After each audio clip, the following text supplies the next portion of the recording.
good day to everyone. Welcome to LUTONG SARI SARI TV. In today's video, we are going to cook stir fried prawns with eggs, green peas, and milk.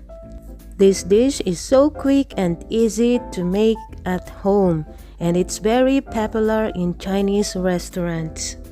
And best of all, it's absolutely tasty and delicious.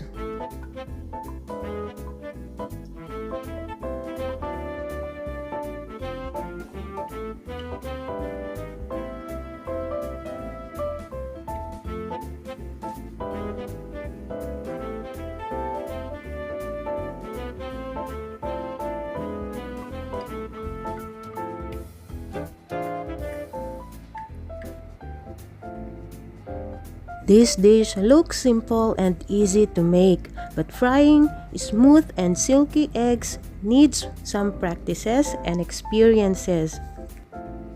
Kung paano at ano ang sikreto, ito po ang aking ibabahagi sa inyo for today.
Para po maging smooth ang ating scrambled egg, just add a bit of milk into the beaten eggs, yet not too much as you don't want the eggs too runny.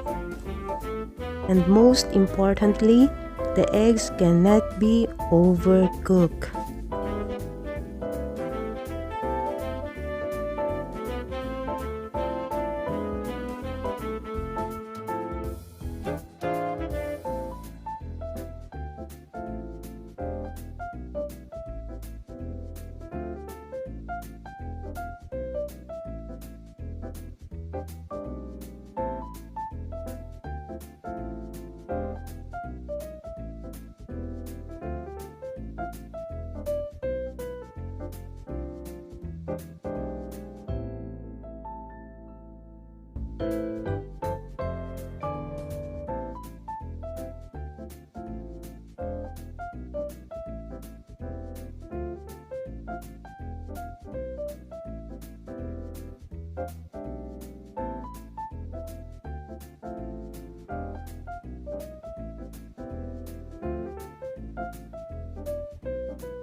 The smell of the eggs, prawns, and peas are so good and tempting. No wonder why many Chinese people love this dish. To make this dish yummy, tasteful, nutritious, and delicious, don't overcook the egg anyway, and dish it up and serve it hot. Thank you for watching. I hope you enjoyed it. I'll see you on my next cooking video. Stay safe, stay healthy, stay wealthy. Please don't forget to subscribe, like, and share this video to a friend and family. Thank you. Bye.